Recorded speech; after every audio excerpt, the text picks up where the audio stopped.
This car, apparently, is a total flop. Or at least that's how an anonymous Mercedes exec described it earlier this year.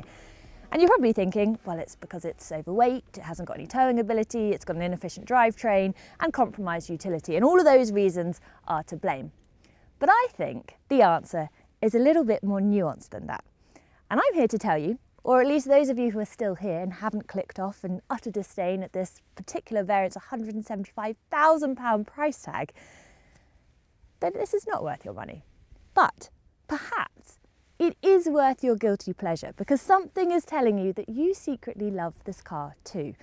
So we're here to try and make sense of that slightly uncomfortable feeling. Welcome to Everything Electric.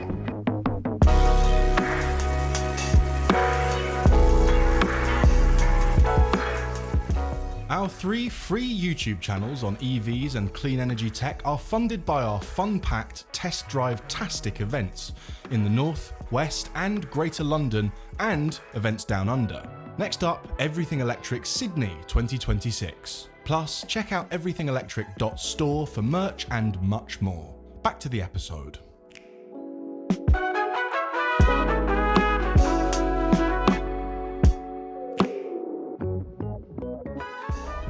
Now, the original G-Class was launched in 1979, and back then the intention was very much that it was a military, rugged utility vehicle. And since then, whilst the boxy brick-like shape has remained largely the same, it has transformed from that symbol of toughness to a symbol of wealth, power and status. It is the perfect villain car, and in fact it's appeared in films like The Bourne Supremacy, Jurassic Park, A Good Day to Die Again, the Fast and Furious franchise, obviously. And it's revered amongst celebrities too, from Kim Kardashian to Arnold Schwarzenegger to LeBron James.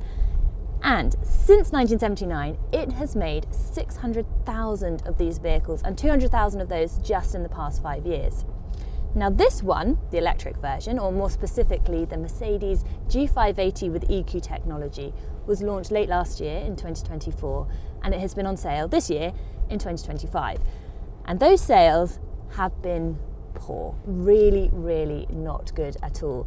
And in fact, spotting one of these in the wild is pretty rare because they have sold only a few thousand of them. And actually spotting one in the actual wild is even rarer because only around 10% of vehicles equipped with advanced off-road capability are ever actually used for any kind of dedicated off-roading, which is pretty astonishing. And astonishing because it would be much more easy to maneuver this vehicle over a boulder than, say, around a multi-storey car park. However, they have still had much noteworthy acclaim. They are very good off-road, and in fact the Pope got his own special Popemobile version. Now, I have had this for a bit over a week. I went down to Cornwall to the most astonishing, beautiful, sustainable, self-catering lodge called 3 Mile Beach. Highly recommend it. 14 out of 10, I must say. But it does mean that I've done around 750 miles, including the 500 miles to get there and back. So I have some very honest reflections.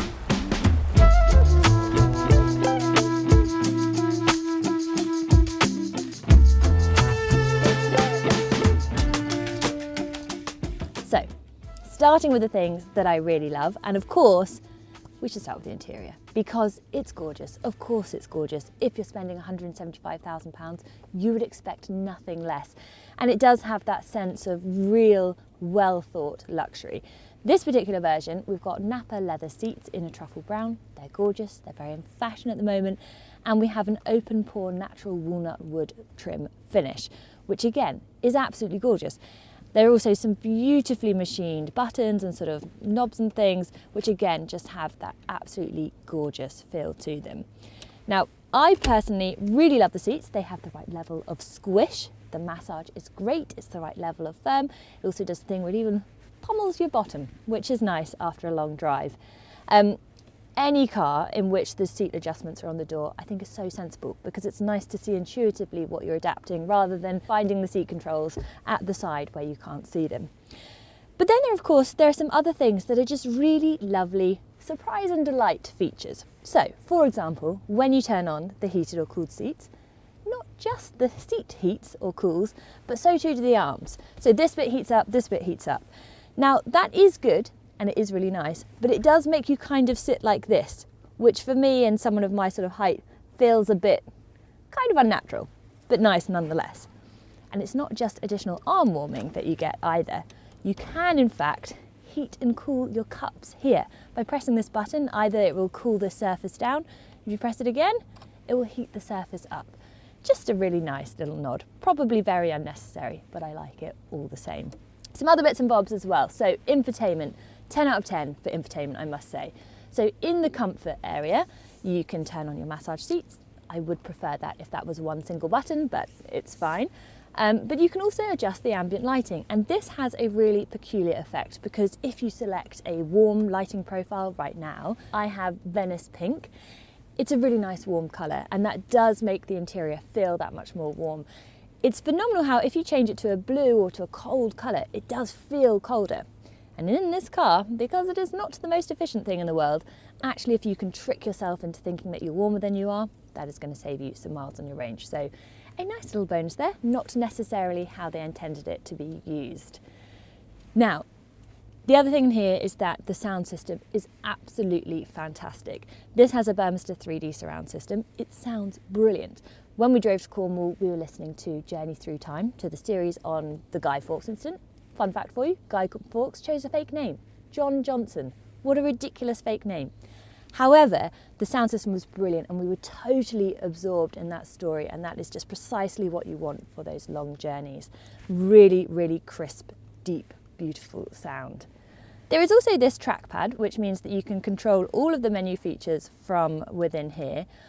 I personally really like that, and especially because when you're sat here you can just scroll through the menu. It's quite intuitive, it's very responsive. I find it really annoying when you constantly have to prod a screen and sort of move forwards. It's a first world problem, but again, if you're spending £175,000, I don't think it's too much to ask for. If you go into the Mercedes EQ function, here you can see your charging information. Obviously that's fairly standard, but you can also get your range information, and by pressing a number of different buttons, you can see what you can do to increase your range. Again, this is a useful feature because the range on this isn't so brilliant. We will come to that. But by seeing what would happen if you turn off, your heated or cooled seats or whatever, you can see how many more miles you get. And by pressing that button, you can turn on maximising that range, which is a really nice feature if you're starting to get into that slightly squeaky bum time of feeling a little bit nervous. It also tells you your consumption, which is again really useful information for two reasons. Firstly, it displays it in watt hours per miles. I prefer it in miles per kilowatt hour, which means that I'm constantly doing maths. So, good for the mental stimulation. But it is also quite depressing information on there because you see just how inefficient this car is. And particularly on a day like today, where it is 4 degrees C, we're getting like 640 watt hours per mile, which is not brilliant. Someone else is going to do the maths, and we'll have it as a little display on the lower third to show you what that means in miles per kilowatt hour. Now, of course, I love the design of this. It's an icon for a reason. I can't tell you why I like this big boxy brick shape. I can't tell you why I like to be sat so high up and in that really commanding driving position, but I do. Guiltily, I really, really do. And that is complemented so well by just the things that make this feel slightly more mechanical, including the door. My word, the clunk of those doors and pressing the button in. It is worth it just for the doors. Oh.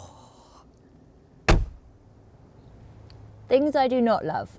First of all, getting in and out. I don't know why, but this is impossible to make elegant. And I'll just show you, because you end up needing to clamber onto the seat, needing to do something sort of slightly strange with your feet. I'm looking for a handle here and there isn't one, and I'm not even sure that that would help me either. Not sure what the solution is, but definitely getting in and out, I feel like a bit of a wally. Second thing I don't love. Legroom, rear legroom. Where on earth is it? So the seat admittedly is not in my driving position. It is in videographer Andy's position. He is 6'2". He's nodding. He's 6'2", so fairly, pretty average height. And this is where the seat is. The effect of that is that, first of all, this screen is extremely confronting. And second of all, I just feel very upright and very cramped. It is also a very dark interior in here. This is not a particularly panoramic sunroof. It ends just ahead of the driver. So this feels dark and it feels rather oppressive. These seats are not even that comfy, and I just think if you've got teenagers or indeed children over the age of 10, it's not the one. Now, things I do not love also include the range. Now this is over 3,000 kilos. It is so heavy. And unsurprisingly, it has an enormous battery, 116 kilowatt hours of usable capacity, no less. And that, according to WLTP, will give you 284 miles of range. But honestly, I just don't know if I believe that. So last week when I was in Cornwall, it was 14 degrees C, and at 100%, that was giving me 211 miles of range. I didn't have it in any kind of sporty mode, it was in comfort mode, but even when I went to look at what we could do to extend the range, it was only giving us marginal gains, maybe like 20 miles or so. Today, it is 4 degrees, and when I charged at 50%, it said that I had 100 miles. So frankly, that is just really, really inefficient. Today we're getting 1.64 miles per kilowatt hour. But also it just means that charging this is really expensive. And it's curious because it doesn't sound like anything kind of north of 250 miles would give you substantially more than, say, something with 250 miles of range. But I think psychologically you do have to stop substantially less. It is just so much more capable for those super long journeys, which obviously driving to Cornwall is 100% one of those. So it's expensive, the range is not good, it is inefficient. Negative points for that, I have to say. The other thing that is fairly maddening, and it's only maddening because this vehicle is so expensive, so you expect a really, really extreme quality, is the fact you have to manually fold the seats. And if you compare that to other vehicles that are on the market for substantially less money, that is not the case. And because this vehicle is so big, in order to manually fold down those seats, you're really having to stretch into the car. And it just has this ability to cheapen the experience. And you do need to fold down the seats because the boot space, whilst very tall, is not particularly wide, not particularly practical. So you are very dependent on folding these seats flat to get everything you need in for a week away. To fold them flat, these need to come out, which is fine. Ooh. Oh no, how did I do this before? Wait. I think they have to tip them forward. How did I do this? I think this is user error, not car error now. Wait. Oh, hang on. Oh, there's a tag. Oh, there we go. That's one. Take this out.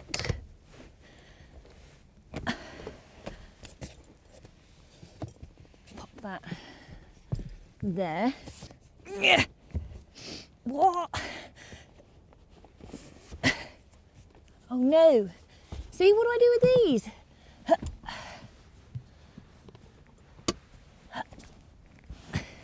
Oh dear.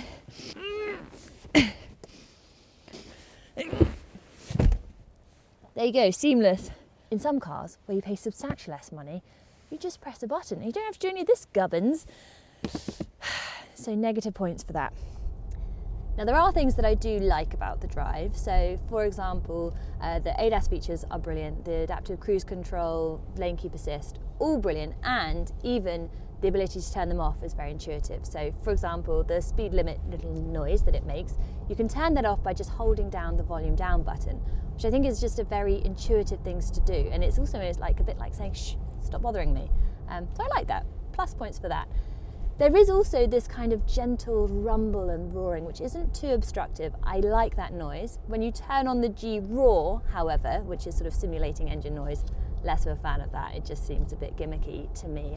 But whilst we're on the subject of noise, this is a big blocky brick. It is difficult to deal with any kind of aerodynamic, whatever going on, and it does generate a lot of wind noise, which I can hear in my right ear here. It would be brilliant if there was some kind of acoustic, I don't know, dampening, some acoustic glass, something that could mask that wind noise, because we're only going 37 miles per hour, and even under 30 miles an hour, you can hear that wind noise. There is no question whatsoever that this is extremely capable and proficient off-road. Just read any of the reviews that describe how it just shrugged, looked at a mountain and said, yeah, I can do that, no problem. And I did try, or rather I didn't try, my husband tried, the G10, the tank turn, and I have never been so mortified in my entire life. It is such an antisocial thing to have done in a car park, and I can never return to that car park ever again. However, we did do it and it was fun. But when it comes to driving on country roads like we're doing today, I have to admit it's making me feel a bit queasy. It's not exactly stiff as a drive, but it is just giving you this kind of rocking and rumble that's a bit like, whoa. And if you were sat in the back, I'm sure that experience would be even worse. Now on the motorway, absolutely fine. I didn't experience any kind of motion sickness at all, but this is a car that should be enjoyed in the countryside, and right now, not really enjoying that. And especially because it is big and it does take up so much room. Which leads me to the biggest clanger of things on my negative list. And that is that if you drive this car, you have to be prepared for people to hate you. They look at you like they are just willing you to apologise for taking up all of that room, for that excess. They want you to apologise for raising the local house prices because you own, inevitably, a second home. It is not the kind of attention that you actually want to garner.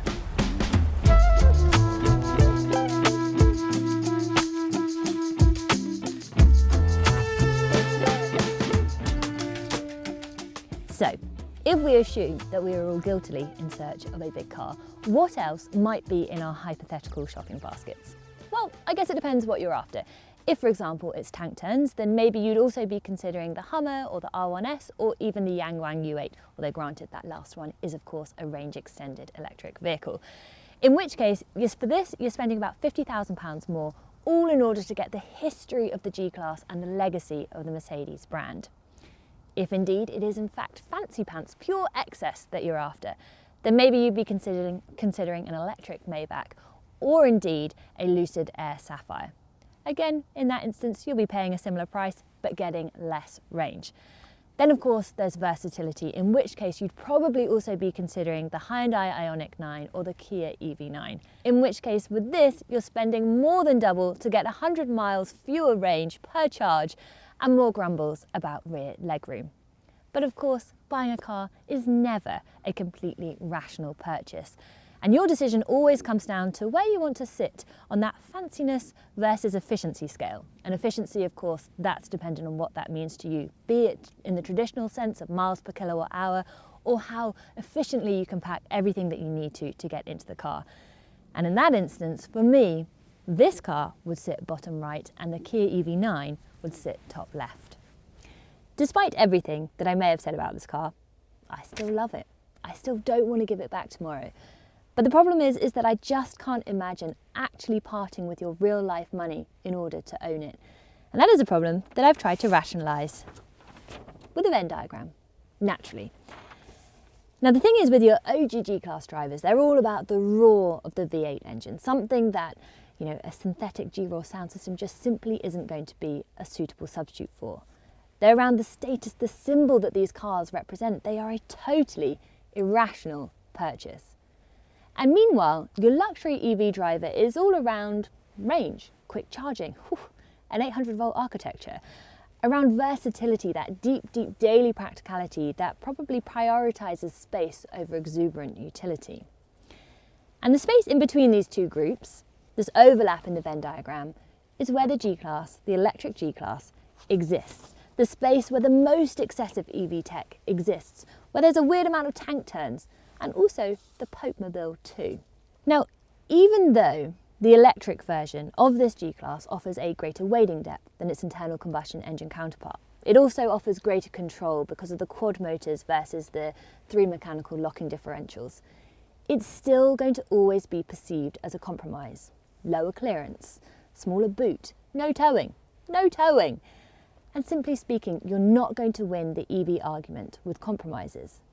And at the same time, it won't pull over the EV luxury or the luxury EV loving people, myself included, because it simply lacks that day-to-day versatility that you get when you have an EV native architecture. Because no amount of tank turns or tantalising party tricks is going to make up for a sub 250 mile range when you've paid that amount of money. And so without some kind of radical rethink of the marketing strategy or a bespoke EV architecture, this space in the Venn diagram is going to remain small. And so what it ends up doing is proving, yes, that Mercedes can electrify their most iconic model, but it's not for the EV driver or the EV curious. It's for the people who want the most technologically advanced cars purely to say that they can. And that there is my problem with it. Let us know what you think in the comments. Please do like and subscribe. And if you have been, thank you for watching. Now visit electricvehicles.expert, where you can follow everything electric and keep current with clean Technica, the Driven, Electrek, and many more.